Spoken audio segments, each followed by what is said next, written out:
चलिए शुरू करते हैं। आज आप लोगों को डिसीजन मेकिंग की शीट देनी थी, है ना? ठीक है, धन्यवाद। डिसीजन मेकिंग की शीट देनी थी, इंपॉर्टेंट टॉपिक है, एग्जाम रिलेवेंट है। और मैंने कल भी बताया था कि आप लोगों का जो कांस्टेबल तक का एग्जाम है उसमें भी इसके क्वेश्चन आ जाते हैं। तो सोचिए, और जो बड़े एग्जाम्स हैं उनमें तो सीधे सीधे आ सकते हैं, एग्जाम रिलेवेंट है। तो टॉपिक है डिसीजन मेकिंग, निर्णय क्षमता। कल हम लोगों ने शायद इसका एक या दो क्वेश्चन कुछ लगाए थे, है ना? कुछ एग्जांपल्स हम लोगों ने इसके किए थे। आज मैं फिर से दोबारा से इसको शुरू कर रहा हूँ, और शीट चूंकि अब आ गई है तो शीट से सॉल्व करने में आसानी रहेगी हम लोगों को, क्योंकि इतनी ज्यादा कंडीशंस बार बार लिख पाना पॉसिबल नहीं होता है। टॉपिक है डिसीजन मेकिंग, या कह सकते हैं हिंदी में निर्णय क्षमता। निर्णय क्षमता बेसिकली होता क्या है कि इसमें आपको देखिए, आप जो रीजनिंग आ रही है ना पेपर में, चाहे वो एसएससी हो, चाहे बैंक हो, चाहे वो रेलवे पुलिस कुछ भी हो, पेपर में जो रीजनिंग आ रही है वो टोटल डिसीजन बेस्ड आ रही है। टोटल आप कथन दिया गया, निष्कर्ष निकालिए, तो निष्कर्ष का फैसला आप भी तो करते हो, तो वो आपका ही फैसला होता है। डिसीजन तो उसमें भी किया आपने। कथन दिया गया, उसमें पूछा गया कि बताओ कौन सा अजम्पशन, कौन सी पूर्व धारणा सही है, तो पूर्व धारणा आप ही तो तय कर रहे हो। उन्होंने तो केवल कथन दे दिया, अब इनमें से कौन सा अजम्पशन, कौन सी पूर्व धारणा सही है, ये आप ही तय कर रहे हो, तो वो आपका फैसला हुआ, आपका डिसीजन हुआ। तो जितनी भी रीजनिंग आ रही है वो डिसीजन बेस्ड आ रही है। तो आप लोगों का जो ये टॉपिक है डिसीजन मेकिंग भैया, ये और कुछ भी नहीं है, जो आपके जीवन में आपके साथ जो घटित होता है वही ये टॉपिक है। आप जब कोई फॉर्म भरते हो तो फॉर्म भरने से पहले जो आप देखते हो उसका एडवर्टाइजमेंट, नोटिफिकेशन, जो उसकी विज्ञप्ति देखते हो कि उसमें क्या एलिजिबिलिटी क्राइटेरिया मांगा गया, क्या उसमें क्वालिफिकेशन मांगी गई है, क्या क्या योग्यताएं मांगी गई हैं, जो आप उसमें देखते हो वही आपकी पढ़ाई है और कुछ भी नहीं।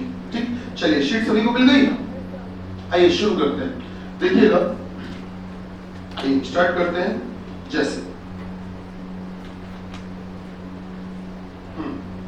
जैसे देखते हैं सर, हमको ये यहाँ पर क्वेश्चन नंबर 1 जो स्टार्टिंग में डिसीजन मेकिंग यहाँ लिखा हुआ है, वहां से देखिए, आपको निर्देश में लिखा गया, डायरेक्शंस में, शिक्षा विभाग में लिपिक पद, मतलब क्लर्क की पोस्ट है, क्लर्क। शिक्षा विभाग में लिपिक पद के लिए आवेदन जारी किए गए, वैकेंसीज निकाली गई हैं। किसके लिए? लिपिक पोस्ट के लिए, क्लर्क के लिए। मिला कि नहीं मिला? जहां पर हेडिंग पड़ी है डिसीजन मेकिंग, वहीं की बात कर रहा हूं मैं, वहीं पर देखिएगा। तो आपसे बोला गया लिपिक पद के लिए वैकेंसी निकाली गई है, जिसके लिए उम्मीदवार के पास निम्नलिखित अर्हताएं, ये एलिजिबिलिटी होनी चाहिए। जो नीचे आपको दी जा रही है ये सारी चीजें उसके पास होनी चाहिए। अच्छा, एक बात और बोली गई है कि सभी दी गई शर्तें यथा दिनांक 7 अगस्त 2020 के अनुसार है। मतलब ये सारी की सारी चीजें जो है वो किस डेट तक पूरी होनी चाहिए? 7 अगस्त 2020 तक ये सारी चीजें उसके पास पूरी होनी चाहिए। अच्छा, शर्तें क्या क्या है? पहली सुनिए, पहली शर्त ये मांगी गई है भैया सर, पहली शर्त मांगी गई है कि 7 अगस्त 2020 को उसकी जो एज है वो 18 से 30 के बीच में होनी चाहिए। क्यों भाई, ऐसे ही तो है। पहली कंडीशन ये मांगी गई है सर, पहली कंडीशन ये मांगी गई है सर कि उसकी जो एज है, उसकी जो एज है वो 7 अगस्त 7 अगस्त 2020 तक उसकी जो आयु है वो 18 से 30 होनी चाहिए। मतलब इसके बीच में कुछ होनी चाहिए, ठीक है? तो उसकी जो उम्र है, एज है, वो 18 से 30 के बीच में कुछ होनी चाहिए। दूसरी शर्त क्या मांगी गई है सुनिए, दूसरी मांगी गई है कि उम्मीदवार ने हाई स्कूल की परीक्षा में कम से कम कितने नंबर? 68%। तो सर 10th में हाई स्कूल में उसके जो नंबर होने चाहिए वो मिनिमम एटलीस्ट 68% तो होने ही चाहिए, कम से कम 68% नंबर होने चाहिए। बहुत बढ़िया बात है सर। तीसरी शर्त सुनिए, तीसरी है कि इंटरमीडिएट में 12th में, जिसको आप +2 भी कहते हो, तो 12th में उसके जो नंबर है कक्षा 12 में वो कितने प्रतिशत होने चाहिए? कम से कम 60% होने चाहिए। अच्छा, इसके अलावा बोला गया स्नातक में, स्नातक मतलब ग्रेजुएशन। सर ग्रेजुएशन में, स्नातक में उसके नंबर बोले गए हैं कि ग्रेजुएशन में कितने परसेंट होने चाहिए? कम से कम 55% मार्क्स होने चाहिए।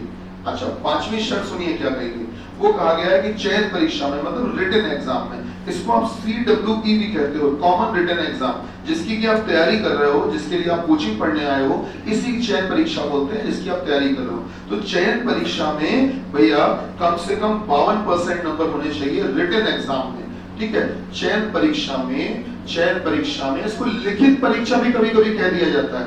तो चयन परीक्षा में 52% नंबर होने चाहिए कम से कम। और छठी शर्त ये है कि उम्मीदवार का साक्षात्कार, मतलब जिसे पर्सनल इंटरव्यू भी कहते हैं, पीआई, तो साक्षात्कार में, साक्षात्कार को ही पर्सनल इंटरव्यू भी कहते हैं। जो पीआई लिखा है, पीआई उसका मतलब ये पर्सनल इंटरव्यू। तो सर साक्षात्कार में, इंटरव्यू में उसके जो नंबर हैं वो होने चाहिए कम से कम कितने परसेंट? 48%। ये सारी शर्तें अगर कोई पूरी कर लेता है तो उसका सिलेक्शन हो जाएगा, उसका चयन हो जाएगा। ठीक है। कभी कभी ऐसा होता है कि कुछ रिलैक्सेशन दिया जाता है, कुछ डिस्काउंट दिया जाता है। डिस्काउंट क्या दिया गया इसके नीचे पढ़िए, लिखा हुआ है थोड़ा सा डार्क कलर से, डार्क ब्लैक कलर से लिखा है, यदि कोई उम्मीदवार उपरोक्त सभी शर्तें पूरी करता है, अगर कोई कैंडिडेट ऊपर दी गई सारी शर्तें पूरी करता है, मतलब ऊपर जो 6 शर्तें हैं अगर वो सारी शर्तें पूरी करता हो सिवाय मतलब कुछ छूटने जा रहा है, कोई शर्त है जो गड़बड़ होने जा रही है, कह रहे हैं कि बाकी सारी पूरी करता हो सिवाय।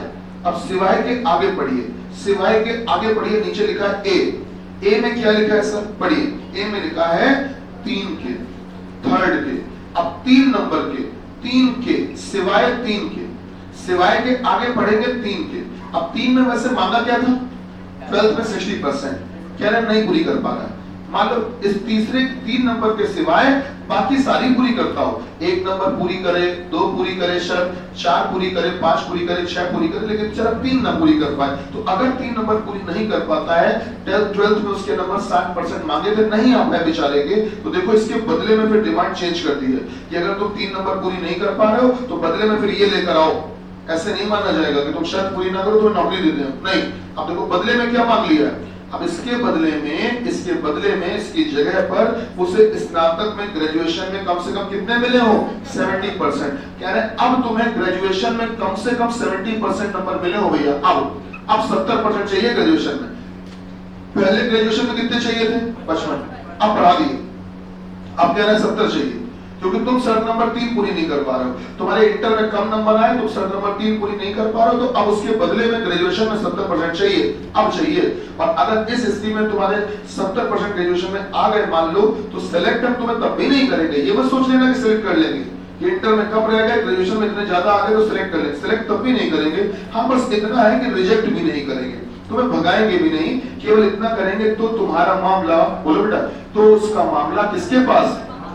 हाँ, तो उसका मामला जो है वो महाप्रबंधक के पास भेज देंगे, वो जैसा समझे वैसा करें। ठीक है, महाप्रबंधक के पास भेजा जाएगा। देखिए, सरकारी नौकरी के लिए मैंने कल भी बताया था, आप गवर्नमेंट जॉब के लिए जा रहे हैं तो गवर्नमेंट जॉब में एक चीज पहले से सीख लीजिए। जो लोग ऑलरेडी जॉब में हैं वो उनको पता होगा, सरकारी विभाग में एक ज्वाइन करने से पहले आपको एक स्वभाव अपने अंदर सीखना और लाना होगा, अपनी टोपी दूसरे के सिर।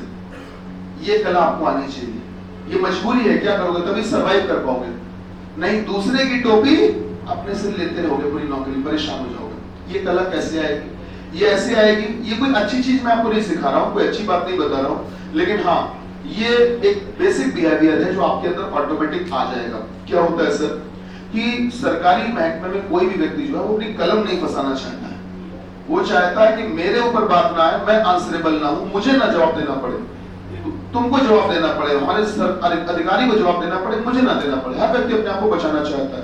तो देखो इन्होंने क्या किया कि जब ये सारी चीजें चल रही थी, मान लो मैं ही डिपार्टमेंट में हूँ, मेरे पास सारी मार्कशीटें आई, मैंने सब कुछ देखा और मैंने देखा कि यार लड़का होनहार है, इसके इंटर में नंबर कम आए थे, लेकिन बदले में ग्रेजुएशन में देखो 70% लेकर आया, लड़का अच्छा है।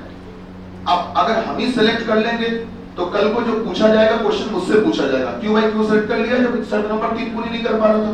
तो मैंने क्या किया, अपनी जान बचाई, मैंने सीधे मामला कहां ट्रांसफर कर दिया, तो उसका मामला किसके पास? महाप्रबंधक। अब आंसर किसको देना है? महाप्रबंधक को देना है।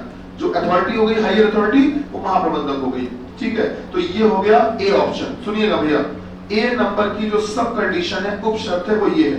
बी वाली उप शर्त पढ़ो क्या थी, बी वाले में क्या कहा गया है। अब बी वाली जब पढ़ना, सुनो, बी वाली जब पढ़ना तो उससे पहले वो जो स्टार बना के लिखा था, यदि कोई उम्मीदवार उपरोक्त सभी शर्तें पूरी करता है, उसको फिर से पढ़ो स्लाइड को। यदि कोई उम्मीदवार उपरोक्त सभी शर्तें पूरी करता हो, ऊपर की सारी कंडीशंस पूरी करता हो, सिवाय, अब पढ़िए बी, अब पढ़िए बी, सिवाय किसके? 5 के। ध्यान रखना, अब सिवाय किसके? 5 के। मतलब ये कि 5 के सिवाय बाकी सारी पूरी करता हूं। तो 1 पूरी करे, 2 पूरी करे, 3 पूरी करे, 4 पूरी करे, 6 पूरी करे, लेकिन बेचारा अगर 5 पूरी ना कर पाए। वैसे 5 में मांगा गया था कि चयन परीक्षा में कितने नंबर, 52%, 52%। नहीं कर पाया पूरी, नहीं आ पाए इतने नंबर बेचारे के। तो अगर नहीं आ पाए तो देखो उसके बदले में फिर कुछ और मांग लिया। क्या मांग लिया बताओ? उसके बदले में इंटरव्यू में, साक्षात्कार में क्या मांगा? सर आप नंबर बढ़ा दिए भैया, अब इंटरव्यू में भैया आप नंबर ज्यादा चाहिए। कितने चाहिए?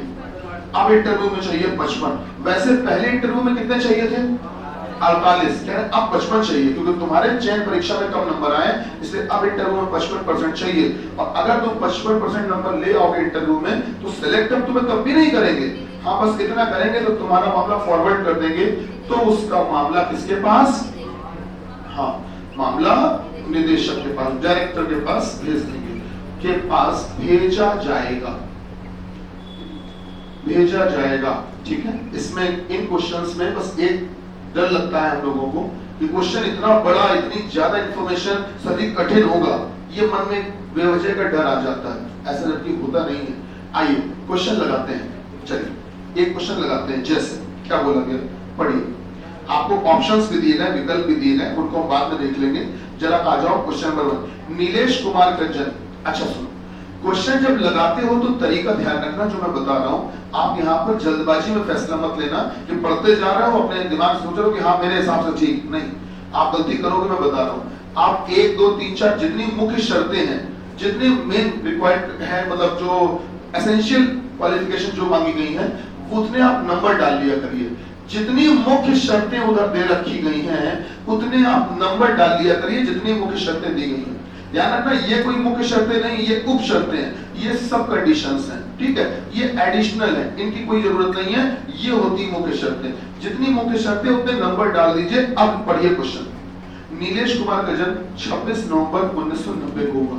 डीओबी डेट ऑफ बर्थ दे दिए 26 नवंबर 1990। तो आपको डेट ऑफ बर्थ दिए 26 नवंबर 1990 को दिए। अच्छा, जो एज की कैलकुलेशन है, आयु की गणना किस डेट से हो रही है? 7 अगस्त 2020। 7 अगस्त 2020 तक उम्र कितनी?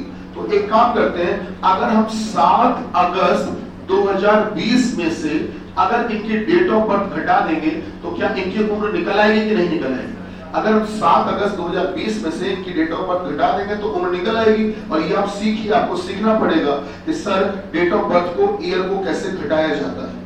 देखिए ऑनलाइन में क्या होता है कि जब कंप्यूटर में आप जैसे अपने डीओबी डालते हो, सामने लिख के आ जाता है कितनी एज, कितने दिन, कितने महीने, कितने साल। लेकिन ये मैनुअली आपको भी आना चाहिए कैसे घटाया जाता है। तरीका समझिएगा, कैलेंडर चैप्टर में इस पर बेस्ड क्वेश्चन आते हैं। ये होते हैं दिन, ये होते हैं महीने, ये होते हैं साल, डे, मंथ, ईयर। सबसे पहले दिन घटाए जाते हैं।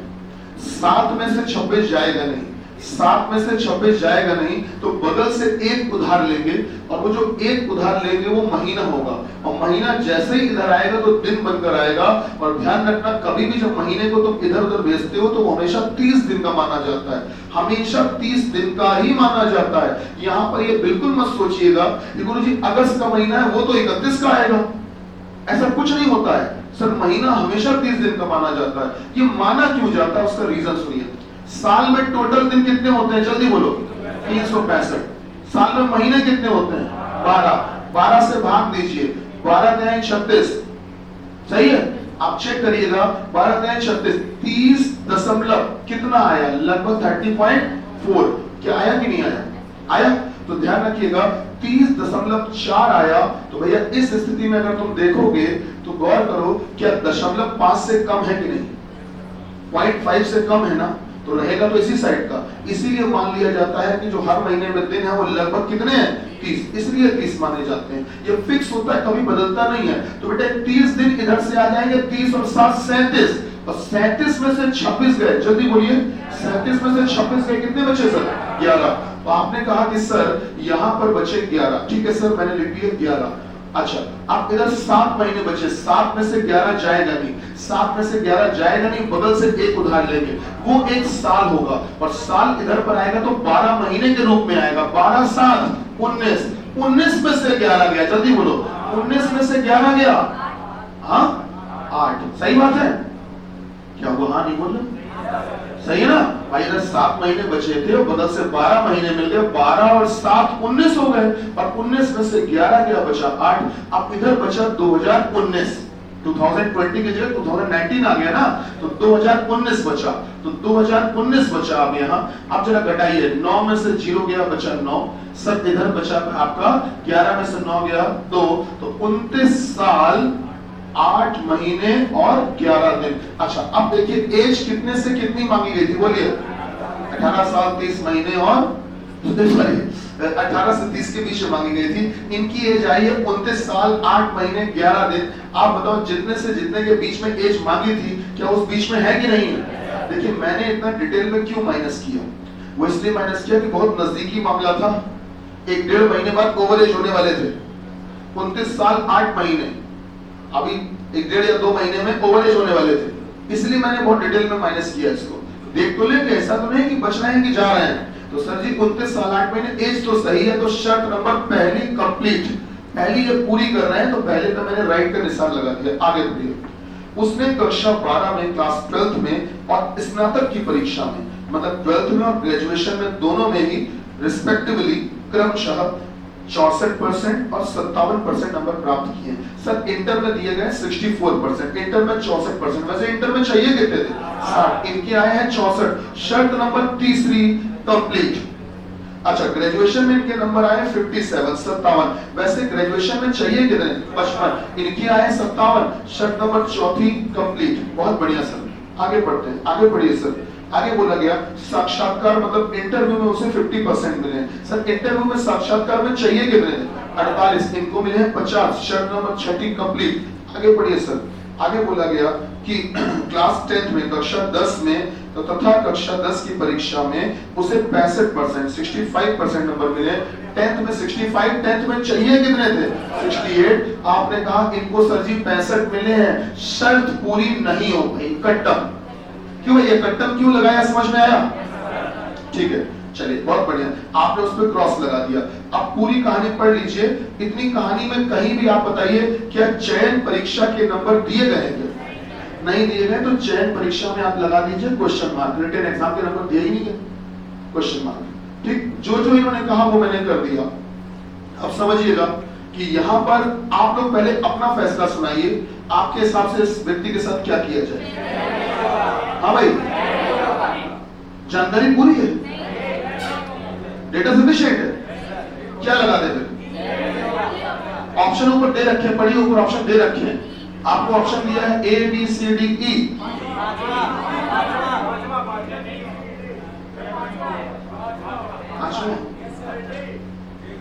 अच्छा हाँ भाई, क्या होना चाहिए इसमें? पांचवा ऑप्शन सर, पांचवा ही सही है।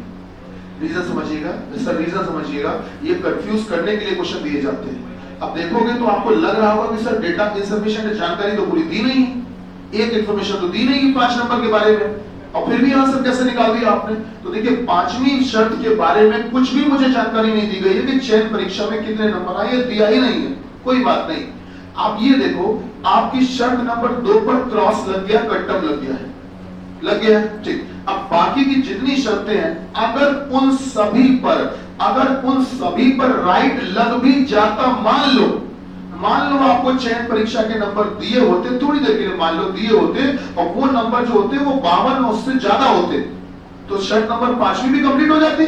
और अगर कंप्लीट हो भी जाती शर्त नंबर 5वीं, तो भी बताओ क्या सिलेक्शन हो पाता? नहीं, क्योंकि सर एक ऐसी शर्त पे क्रॉस लग गया, एक ऐसी शर्त पे कट्टम लग गया जिसके लिए कोई ऑफर नहीं चल रहा था।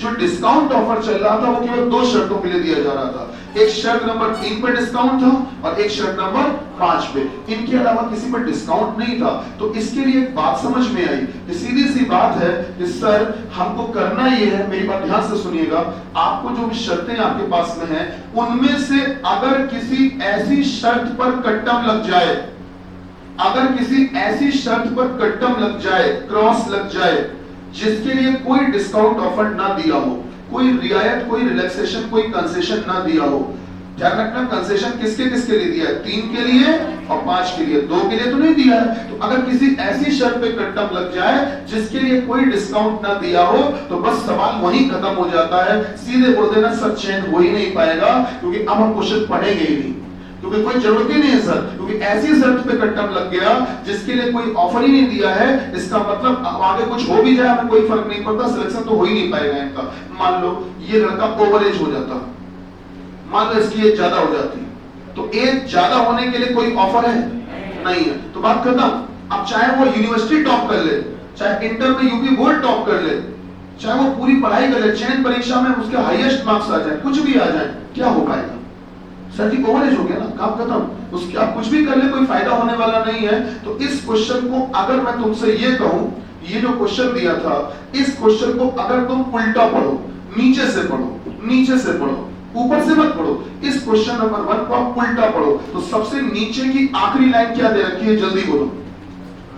इसी क्वेश्चन नंबर 1 में, इसी क्वेश्चन नंबर 1 में आप नीचे से पढ़ो, नीचे। अरे क्वेश्चन नंबर 1 में सबसे नीचे क्या लिखा हुआ है? आखिरी लाइन, कक्षा 10 में कितने परसेंट? कक्षा 10 में 65%। कक्षा 10 में चाहिए कितने थे? 68। शर्त नंबर 2 पे कट्टम, क्या 2 पर कट्टम के लिए कुछ बताया था? नहीं बताया था, काम खत्म। अब सवाल मत पढ़ो, सवाल खत्म हो गया। अब आपको सवाल पढ़ने की जरूरत ही नहीं है। मतलब ये कि ऐसी शर्त पे क्रॉस लग गया जिसके लिए कोई ऑप्शन नहीं था, कोई रिलैक्सेशन नहीं था। अब हम सवाल पढ़ेंगे भी नहीं, कोई जरूरत भी नहीं है, क्योंकि पढ़ भी लेंगे तो क्या कर लेंगे? क्या कुछ हो पाएगा? कोई रास्ता नहीं है। सीधे बोल देना चयन नहीं होगा, समय बचेगा अपना। तो आंसर आएगा चयन नहीं होगा। ऑप्शन बताओ, A B C D E, बोलो कौन सा? ई। क्या बात थोड़ी बहुत समझ में आई? नहीं आई? आई? चलिए अब एक काम करते हैं, अगले 5 मिनट आपके, अगले 5 मिनट आपके। और एक बात आपको बता दें, ये क्वेश्चन जो लिखे गए हैं, ये देखता हूं, एक मिनट सुनिएगा भैया, ये जो क्वेश्चन आपको लिखे गए हैं, इनमें एक ड्रॉबैक है, एक कमी है। कमी ये है कि ये क्वेश्चन किसी किताब के नहीं, ये क्वेश्चन बनाए हैं, हमने खुद बनाए हैं, ठीक है। इनके निर्माता व निर्देशक हम ही हैं। तो हाँ, ये हमने खुद ही लिखे हैं पेन से। तो अब इसमें है क्या कि इनमें हमने जितनी भी कलाकारी कर सकते थे हमने पूरी की है, इसलिए जल्दबाजी में फैसला ना लेना। हो सकता है आपका एक गलत कदम और आपकी पूरी सल्तनत खत्म, नहीं हो सकता है। अच्छा मैं बस पता करता हूँ, सुनिएगा। क्वेश्चन नंबर 3 में मैं ऊपर एक डेट है, वो थोड़ी सी फोटोकॉपी में नहीं आ पाई, मैं बता दे रहा हूँ उसको, ठीक है। बाकी करो, क्वेश्चन नंबर 2 करो, 4 करो जल्दी से। 3 वाले को मैं बता दे रहा हूँ, 3 वाले में जो ईयर है वो थोड़ा सा कटा हुआ है, मैं उसको बता दे रहा हूँ। प्रयास करिए, शर्तें यही है सामने, इनके हिसाब से फैसला करना। किसी की जिंदगी का फैसला है, जल्दबाजी में न कर देना कि नौकरी नहीं देंगे, है?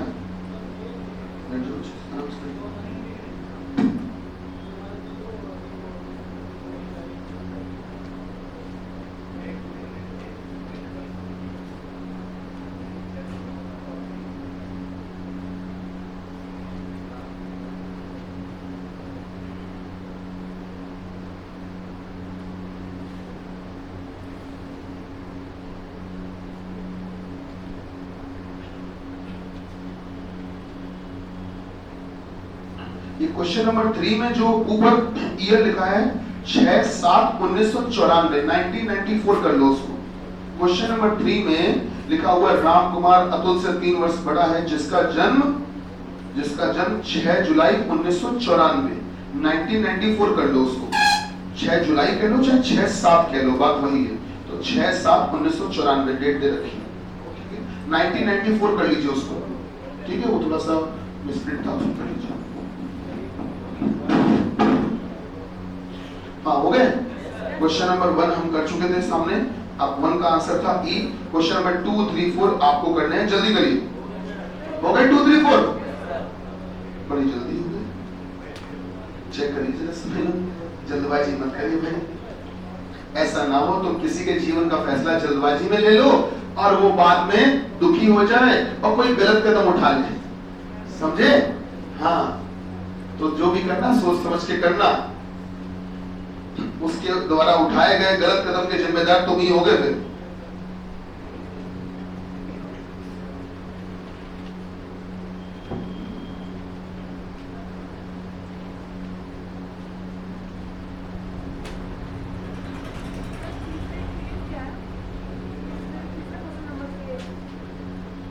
चाहिए?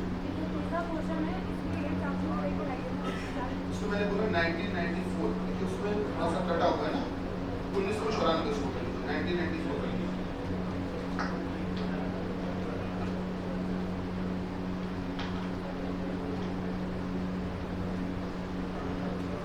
हो गया विजय?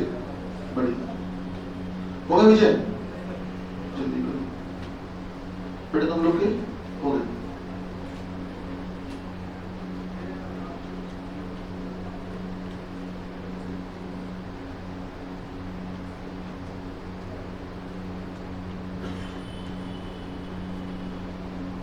हिमांशु सॉल्व नहीं हुए भी? जल्दी करो, जल्दी करो, हल करो।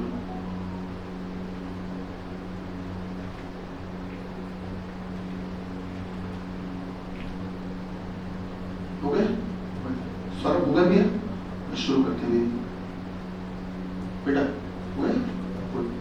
लड़कियों तुम लोग के सॉल्व हुए?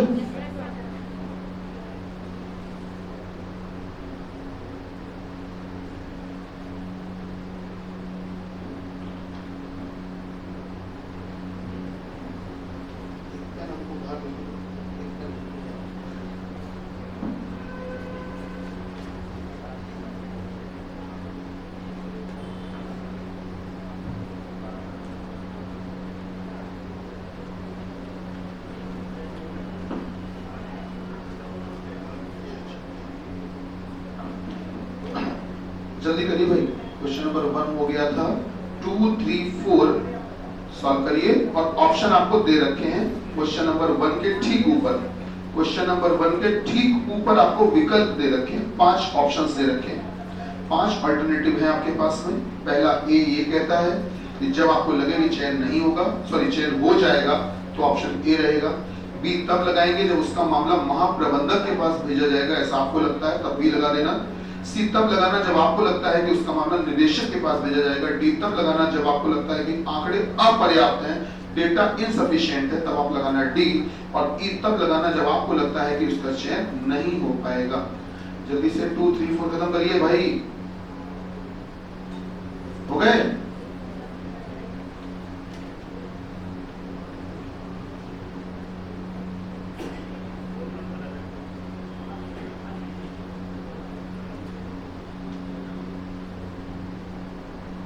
अच्छा 4 क्वेश्चन अलग है, हाँ 4 उस परिवार का नहीं, मैंने अभी ध्यान दिया। क्वेश्चन नंबर 3 तक ही आपको करना है, 4 अलग परिवार का। ये 4 जो क्वेश्चन है ना, इस तरह का क्वेश्चन नहीं आया था आपके उसमें, जो मैं पुलिस बता रहा था, पासपोर्ट वाला, ये ऐसे ही क्वेश्चन आया था। हाँ, ये जो 4 वाला ऐसे ही आया था आपके एग्जाम में। चलो क्वेश्चन नंबर 2 का आंसर क्या लगाया बोलो? हाँ ऐसे बोलो, पहला, दूसरा, तीसरा, चौथा, पांचवा। पांचवा, चलो पांचवा हो गया, ई हो गया। हाँ क्वेश्चन नंबर 3 का क्या लगाया? इसका भी पांचवा, सबने पांचवा, सब एक जैसा कैसे लगा लो? हाँ अलग आया ना कुछ भी आएगा ना? हाँ बिल्कुल भाई, मैं जानना चाह रहा था। आइए शुरू करते हैं। देखिए तरीका ये है कि जैसे मैं क्वेश्चन नंबर 2 करने जा रहा हूं, सबसे पहले जितनी मुख्य शर्तें हैं, जितनी मेन कंडीशंस हैं, आप उतने नंबर डाल लीजिए। आपने सबसे पहले 6 नंबर लिख लिए बेटा, जितनी मुख्य शर्तें हैं उतने नंबर लिख लीजिए, लिख लिए। चलिए पढ़ना शुरू करते हैं क्वेश्चन नंबर 2। सुनीता विलियम्स ने वर्ष 2018 में 2018 में 27 वर्ष की आयु में, इसका मतलब ये हुआ कि 2018 में ये कितने साल की थी? 27 साल की। आपने एक जो मांगी गई है वो किससे मांगी गई? 2020। तो भैया अगर 2018 में इतने की है तो 2020 में कितने की हो जाएंगे? 18 और 2 20, 2 बढ़ा दो, कितने की? 29। इनकी एज 29 हो जाएगी। और इसका मतलब अगर 2020 में इनकी उम्र 29 है, तो आप बताइए क्या एज सही है? हाँ भाई सही है। अगर एज सही है तो शर्त नंबर पहली कंप्लीट। जी आगे बढ़ते हैं, आगे क्या बताएंगे? 27 वर्ष की आयु पूरी करने के बाद 62%, 62% अंकों से परास्नातक मतलब पोस्ट ग्रेजुएशन, जैसे कि MA, MSc, MCom, MBA, MCA, whatever. तो आपसे बोला गया 62% अंकों से इन्होंने एमएससी कर रखा है या परास्नातक कर रखा है। सर कहीं एमएससी मांगा था क्या? मांगा ही नहीं था, जबरदस्ती पोस्ट ग्रेजुएशन बता रहे हैं, बताने दो कोई बात नहीं। हमेशा ध्यान रखना, अगर कोई व्यक्ति कुछ एक्स्ट्रा बताता है पहले, इसका मतलब उसमें कुछ कमी है, ये पहचान होती है। मैंने नंबर मांगे किसी और चीज के और उसने बताना शुरू कर दिया, सर जी सुनिए तो एक बार हमने एंट्रेंस दिया था आईआईटी का, उसमें हमने यूपी टॉप किया था, हमने मांगा नहीं, लेकिन वो बताने लगे। जब कभी कोई एक्स्ट्रा कुछ बताता है समझ, और पहले बताने लगता है, समझ जाओ इसका मतलब आगे कुछ गड़बड़ करने वाला है, पक्का, ये पहचान होती है। चलिए देखते हैं। सर इन्होंने स्नातक पोस्ट ग्रेजुएशन में 62% नंबर एग्रीगेट किए। उसने 12th में कक्षा 12 और कक्षा 10 की परीक्षाओं में क्रमशः रिस्पेक्टिवली कक्षा 12 में कितने दिए हैं? 59। कक्षा 12 में वैसे आपको चाहिए कितने थे? 60। कर दिया गड़बड़। शर्त नंबर तीसरी गड़बड़, कट्टम कर दो।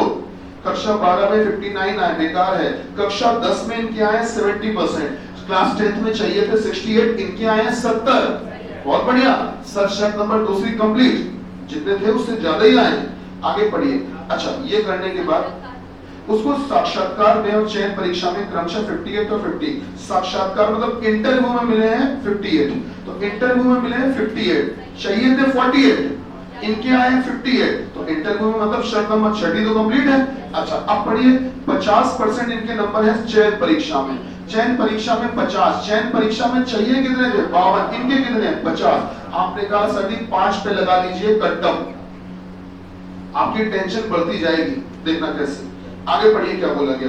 बोला गया है कि बीएससी में, बीएससी मतलब ग्रेजुएशन में उसे 73% मिले, ग्रेजुएशन में मांगे कितने थे?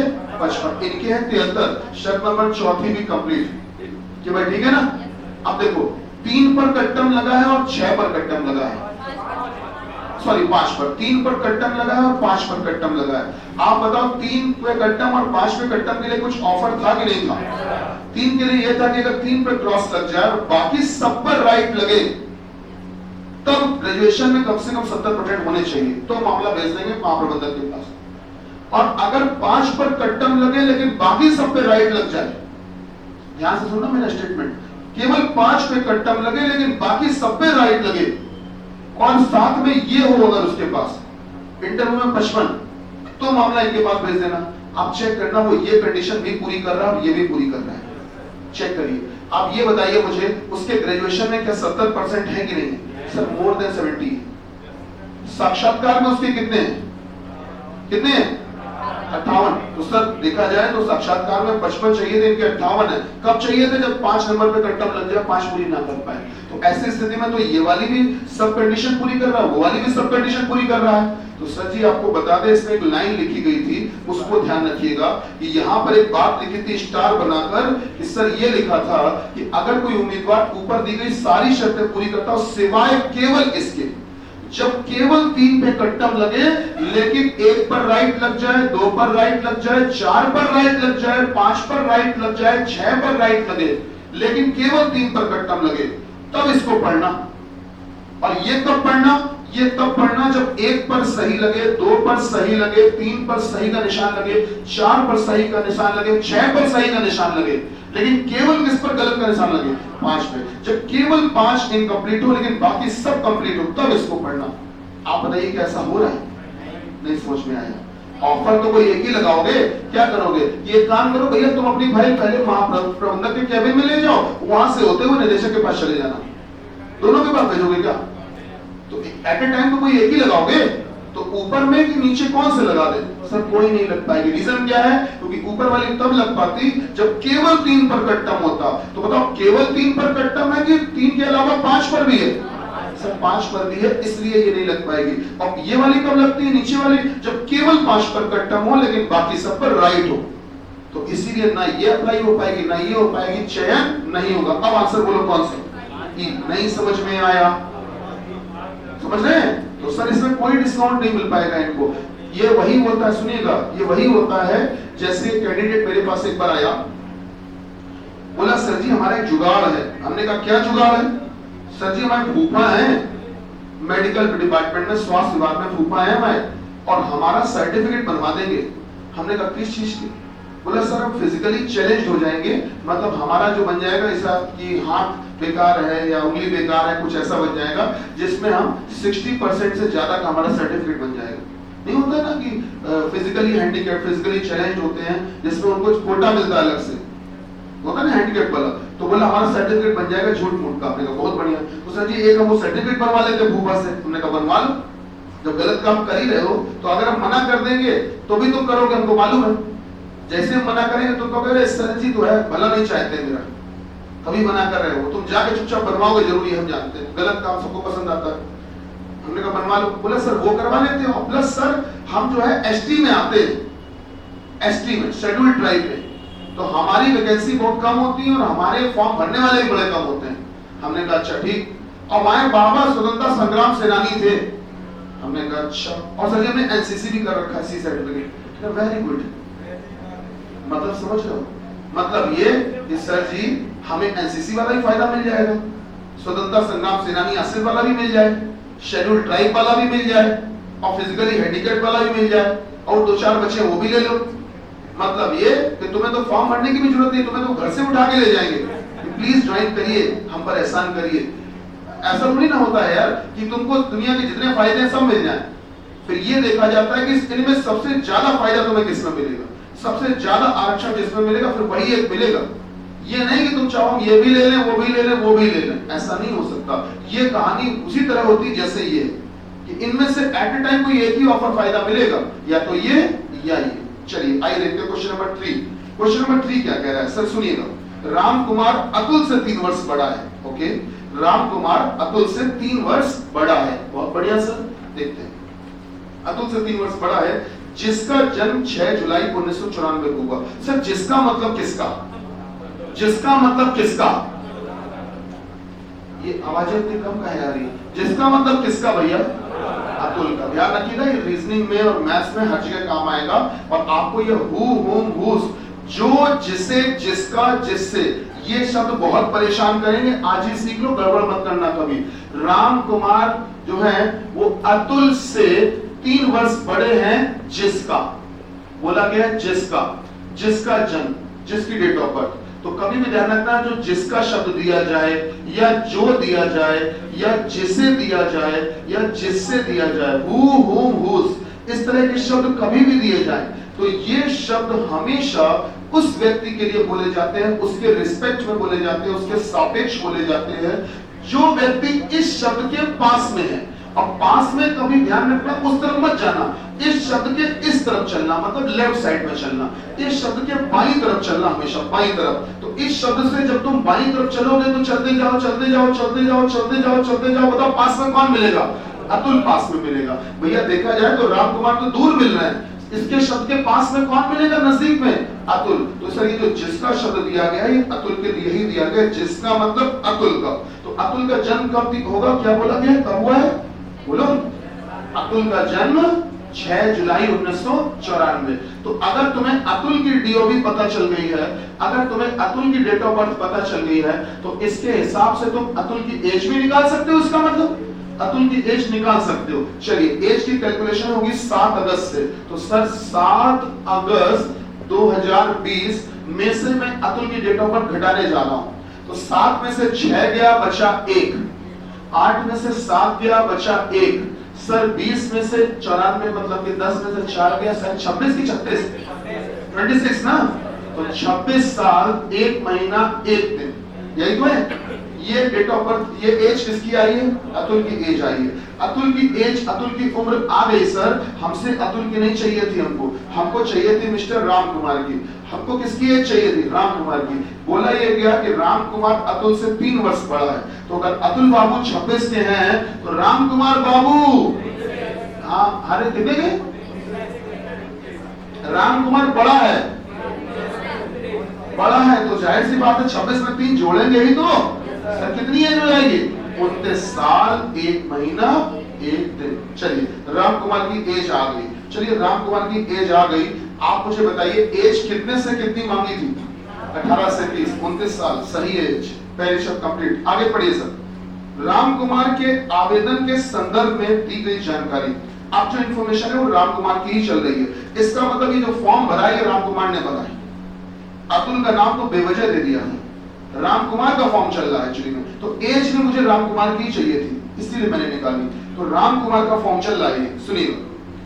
जानकारी इस प्रकार है कि उसने चयन परीक्षा में 51, सर 51 चाहिए, कितने थे चयन परीक्षा में 52, इनके कितने 51, मामला गड़बड़। शर्त नंबर 5 पे कट्टम लगाओ। आगे पढ़िए। बोला ये गया उसे क्रमशः 10th 12th and graduation, high school में कितने नंबर मिले हैं 70, चाहिए कितने थे हाई स्कूल 68। शर्त नंबर दूसरी कंप्लीट। इंटर में इनको मिले हैं 74। इंटर में चाहिए कितने थे? 60, इनको 74 मिल गए, बहुत बढ़िया सर। थर्ड भी कंप्लीट। सर इनको मिले ग्रेजुएशन में 50, ग्रेजुएशन में चाहिए कितने थे स्नातक में? 55, इनको मिले हैं 50। मामला गड़बड़, खत्म। सही बात है, ठीक, बस इतना। अच्छा, अब आप लोग के हिसाब से फैसला क्या नहीं होगा? हाँ बिल्कुल, हमारी उस बात को हमेशा याद रखिएगा, कभी मत भूलना, कभी फेल नहीं होगे इस चीज में कि आपको अगर किसी ऐसी शर्त पर कट्टम लग जाए जिसके लिए कोई ऑफर ना हो, ऑफर केवल थर्ड के लिए था एंड फिफ्थ के लिए था, तीसरे के लिए था, पांचवें के लिए था, अगर तीसरे पांचवें के अलावा किसी और पे कट्टम लग जाए, सवाल खत्म, चयन नहीं होगा। अब आपको परेशान करने के लिए एग्जामिनर ये सब करता है कि देखो उन्होंने इसके बारे में कुछ नहीं बताया, छठी शर्त के बारे में साक्षात्कार के नंबर दिए ही नहीं, जिससे तुम्हारे मन में एक सेकंड थॉट आए कि सर इंटरव्यू के नंबर तो बताए नहीं। अरे अगर बता भी दिए होते तो तुम क्या कर लेते? चाहिए बताओ, चलो बता दिए, इंटरव्यू में उसने पूरा वर्ल्ड टॉप किया है, क्या हो जाएगा बताओ? सिलेक्शन तो कभी नहीं होगा। तो इंटरव्यू के नंबर अब चाहे वो दे चाहे ना दे, कोई फर्क नहीं पड़ने वाला। बात समझ में आ रही है? तो सीधी सी बात है, चयन नहीं होगा। ऑप्शन कौन सा? ई। क्या बात समझ में आई? आ गई? हाँ नहीं बोल रहे? आ गई। चलो, तुमने हाँ बोला तुम फंसे, हाँ बोला तुम फंसे। क्वेश्चन नंबर 5 लगाइए। हाँ बोला तुम फंसे।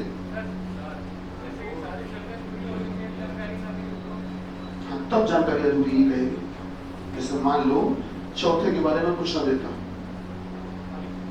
और बाकी सब पूरी होती, जानकारी अधूरी लगा देते, आंकड़े पर्याप्त। ठीक है सर, क्वेश्चन नंबर 5 जल्दी लगाइए, क्वेश्चन नंबर 5 जल्दी लगाइए।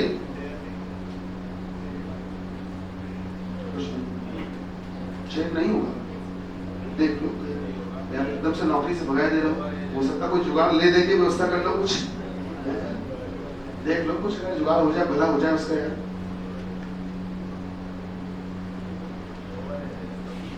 क्वेश्चन नंबर 5 क्या होगा? 6 नहीं होगा पक्का? कोई जुगाड़ नहीं, कोई रास्ता नहीं, कुछ देखो यार, रास्ता निकालो। लड़के को एकदम से भगाए दे रहे हो यार, नौकरी से निकाल दे रहे हो, देखो कुछ रास्ता निकल जाए, किसी के भविष्य की बात है। चेक करिए, अगर नहीं होगा तो फिर मजबूरी है, चेक नहीं करना पड़ेगा। चेक करिए जल्दी से।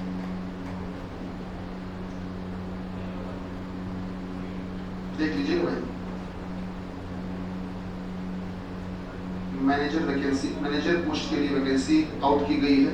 मैनेजर लेखा का मतलब होता है मैनेजर अकाउंट, तो अकाउंट डिपार्टमेंट में मैनेजर की वैकेंसी आई है। ठीक है, पहली शर्त मांगी गई है कि दिनांक 8/8/2020 तक जो एज है वो 20 से 38 के बीच में होनी चाहिए।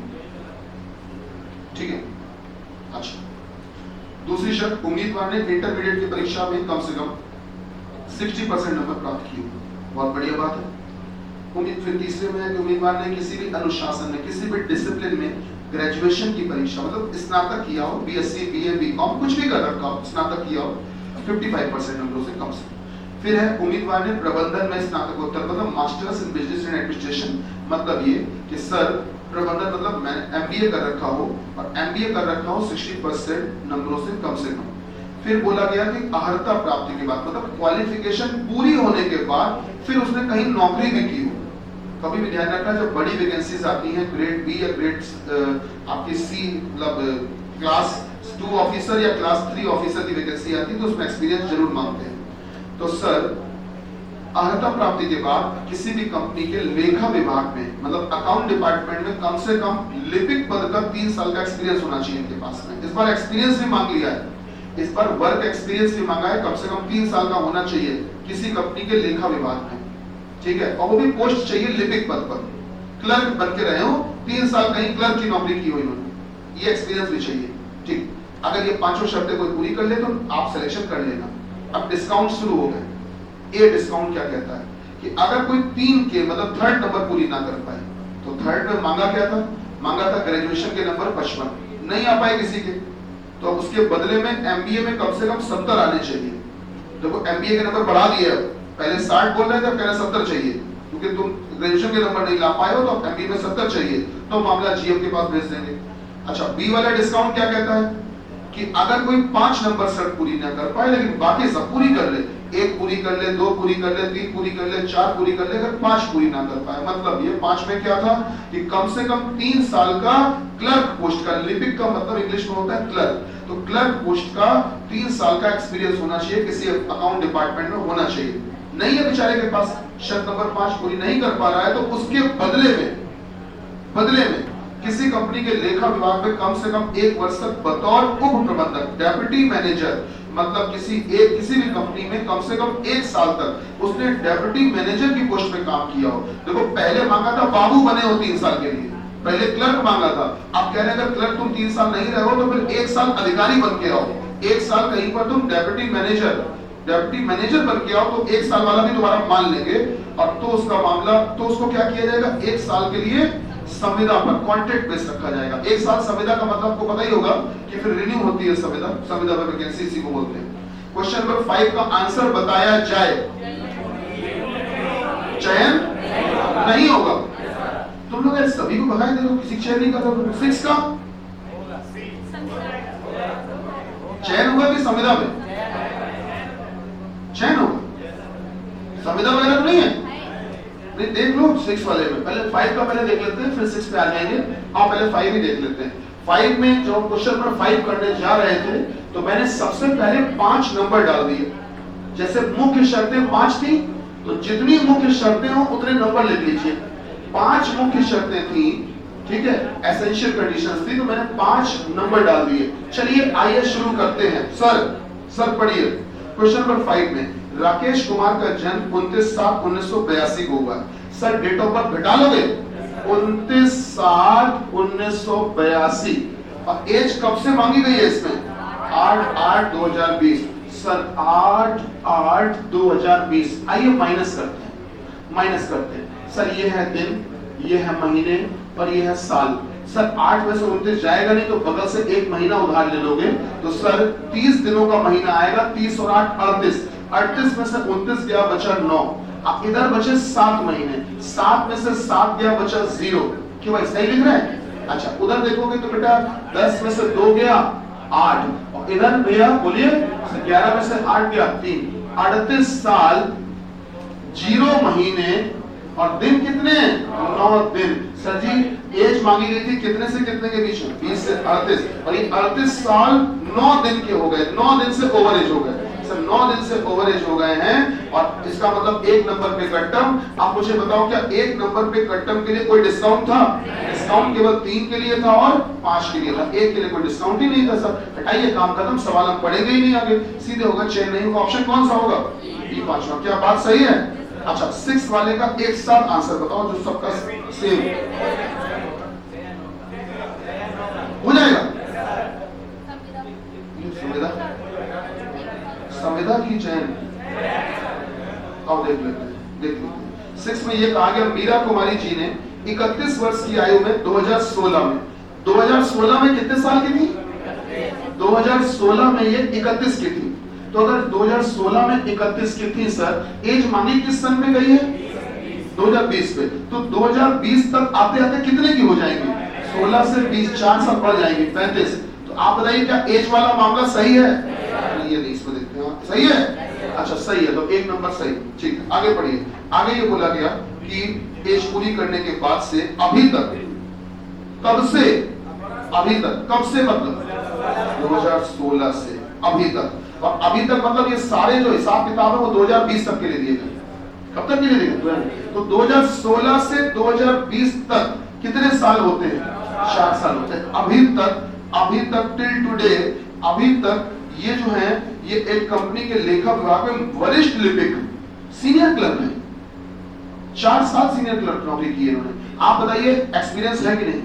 एक्सपीरियंस वैसे मांगा कितना था, 3 साल का मांगा था लिपिक का, क्लर्क पोस्ट का, लेकिन इनके पास तो सीनियर क्लर्क का बेटा यूडीसी का अपर डिवीजन क्लर्क का है, तो शर्त मतलब जितना मांगा था उससे ज्यादा ही एक्सपीरियंस है। शर्त नंबर कौन सी पूरी देते बताओ, कौन सी? 5वें पर राइट लगाइए। आगे पढ़िए सर।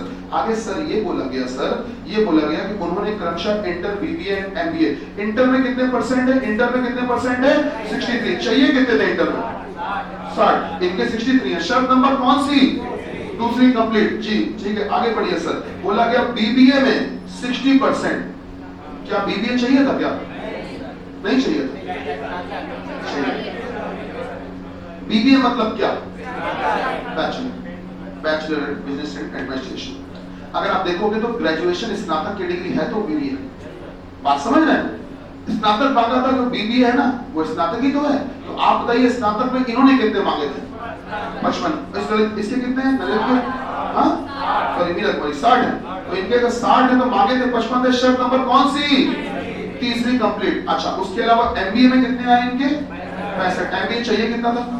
60। काम बन गया सर, सारी शर्तें पूरी, मिठाइयां बंटवा दो, मुबारक हो, नौकरी लग गई है, चयन हो गया। कौन सा ऑप्शन है? बोलो भाई, ये आंसर है।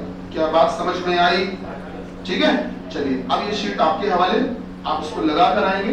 कल शीट के मैं आंसर्स बोलूंगा, आप लगा कर आइएगा और शीट को लेकर जरूर आइएगा। ठीक है चलिए, आप में से जो भी मीडियम इंग्लिश बिलोंग करते हो